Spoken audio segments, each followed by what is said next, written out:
My name is Zaina Allen. I am a correspondent for Black Girls in Media. Now, I do want to ask, we usually don't see women play like badass roles, right? Like we usually see like with your, like especially with your character, we usually see roles of Black women, especially mothers, who are, not just, nurturing, which I don't want to say that, make it sound like it has a negative connotation, but it's just, stay at home mom. I care for my kids. I gotta, work 3, 4 jobs for my kids. We never see like a bad ass mom, So I do want to know, like, what does that say to the uniqueness of Black women overall? There's a plethora of us, and there's so many different shades and views and backgrounds of all of us. So what does that say to how media portrays us?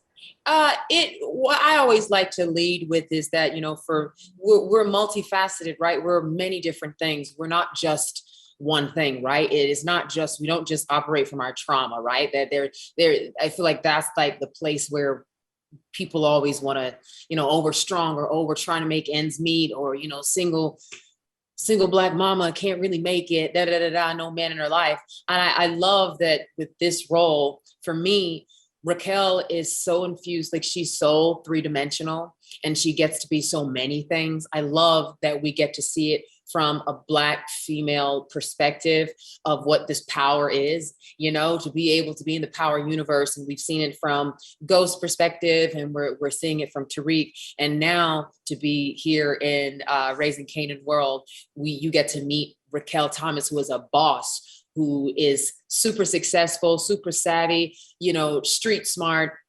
making moves, but is also equally as successful in being a mom and being a loving mother, and seeing her balance both of those things. And there are many women who are successful, Black women who are successful, but who also have a family, and it isn't that like either or. And with Raquel, I get to play on a lot of her strengths, which is, she's a boss, we all know that, but her heart, she is vulnerable, and she's messy, and she loves hard.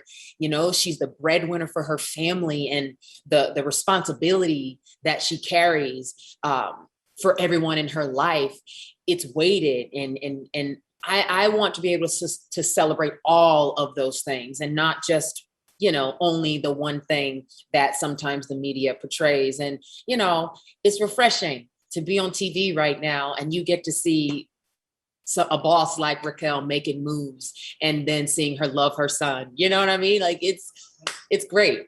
My second question for Omar, or Detective Howard, if you will. So I did want to ask, you are a vet in the game. You were just a kid in the streets in Juice.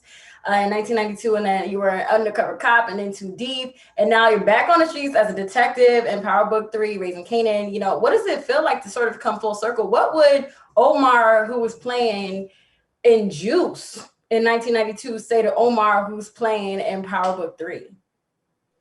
Save your money. No, no, that's an interesting notion. I just feel super fortunate and blessed to still get a chance to do what I love to do, because this is truly what I love to do, and I feel like I'm fulfilling at least a part of my purpose through this weapon that I call art, and to have been a part of so many great projects that still resonate with people in newer generations and so forth and so on. And I feel like Raising Kanan falls lockstep in with that. I feel like this is going to resonate with so many different demographics. When I say that, I mean like, well, yeah, demographics, like ages, ethnicities. It doesn't matter. It's just there's so many relatable themes in it, and we really explore this in such an unapologetic way. And that's what I think Courtney Kemp and obviously 50 are really great at, and just being unapologetic about what we're trying to explore and how we're trying to explore it. And for me, P Killer, as I call her, she is an amazing artist, and I'm really, really excited for you guys to see what she does with rock, because it's something. It's phenomenal. It's like it's like a universe behind those eyes when you're looking at them in person. It's something different, and that permeates through her portrayal of Rock, and even like with young Makai, you know, playing young Kanan, I think he did a phenomenal job as well. So it's all we're all working together. It's not a singular thing, is my point. And I've just been fortunate to be a part of, you know, some great projects that, you know, and hey, I'm still here. And you are. Thank you so much. Hi, Makai. My name is Zaina Allen. I'm a correspondent with Black Girls in Media. First of all, I just wanted to say congratulations. It must feel great. It must feel great to basically be mini 50 Cent, right? In this situation, or mini Kanan. Now, when it comes to getting into character and creating this character for yourself, right? Because this isn't technically, your character isn't 50. You know, you are Makai, so you have to create a separate version, a younger version.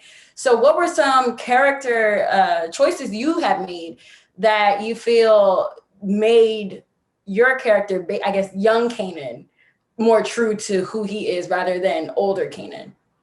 I think, honestly, it kind of falls into just, the storyline itself and where you find them chronologically. You're coming in on a 15-year-old Kanan.